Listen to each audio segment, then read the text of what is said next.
nous as-tu amené aujourd'hui, Émeric? Aujourd'hui, je vous ai apporté, chers amis, une histoire d'amour par un jeune prodige. Une histoire d'amour, Zénaïde, parce que si tu regardes le corps de cette femme, on voit qu'il est sublimé. Elle n'a pas de tête, elle n'a pas de bras. Ce n'est pas la femme idéale du sculpteur, mais c'est une femme. C'est sa sa femme. Bah ouais. C'est sa femme. Pardon, je t'ai spolié. C'est sa femme. Sa femme qu'il va retravailler à la manière des grands modèles de l'Antiquité, l'Aphrodite, du Cnide, toutes ces sculptures qui nous sont arrivées sans tête et sans bras.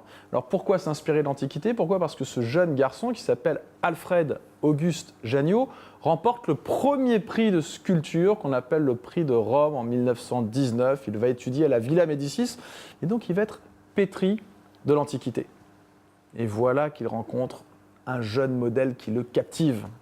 Elle s'appelle Cécile Garni et elle va poser pour lui une histoire d'amour folle.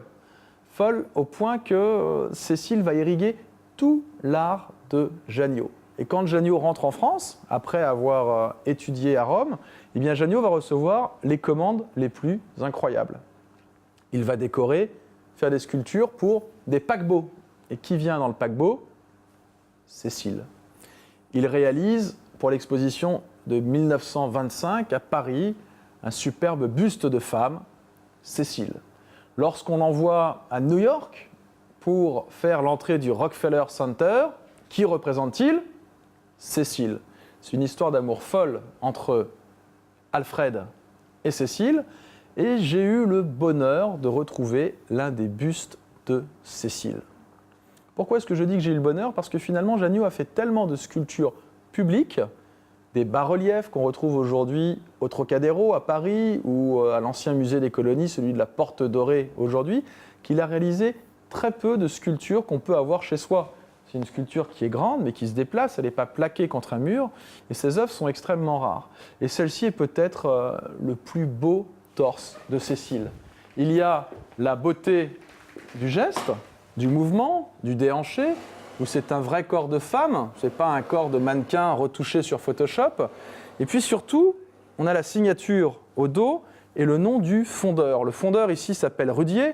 Rudier, c'est le grand fondeur de Camille Claudel, de Rodin. Et c'est le fondeur qui va réaliser dans le bronze le torse de cette femme, qui va le patiner.